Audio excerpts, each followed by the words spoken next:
आणि शिंदे साहेबांचंही की आपण एकत्रित राहिलो, कारण आम्ही केंद्रामध्ये एकत्र आहोत, राज्यात एकत्र आहोत, महापालिकेमध्ये तर कुंभसुद्धा आहे, त्यामुळे आपण एकत्रित काम करू असं सगळ्यांचा कल आहे. मला वाटतं वरून जो निर्णय येईल तो आम्ही स्वीकारू.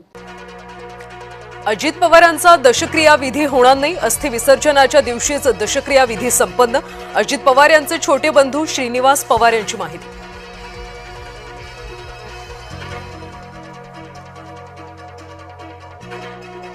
राष्ट्रवादीच्या विलीनीकरणाला मोदी शहांनी दिला होता ग्रीन सिग्नल. शरद पवार गटाच्या मोठ्या नेत्याचा खळबळजनक दावा. अजित पवारांनी बैठकीत माहिती दिल्याचंही केलं स्पष्ट. डॅड, काश वेळ थांबली असती, तुम्हाला घट्ट मिठीत घेऊन आयुष्यभर तसाच राहिलो असतो.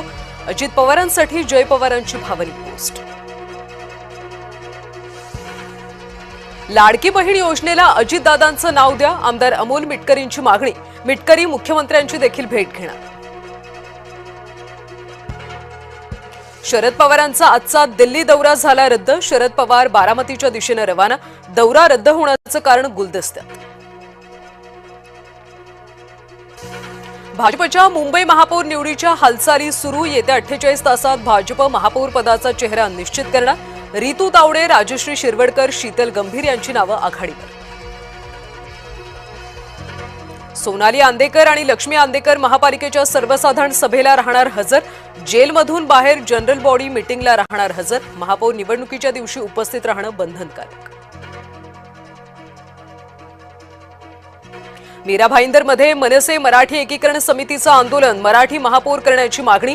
मीरा भाईंदरमध्ये भाजपच्या डिंपल मेहता महापौरपदी. नाशकात राष्ट्रवादीमध्ये गटनेते पदावरून वाद. हेमलता पाटील यांच्या गैरहजेरीत गटनोंदणी. अजित पवारांनी गटनेते पदाचा शब्द दिला होता. हेमलता पाटील यांचा दावा. विलीनीकरणाच्या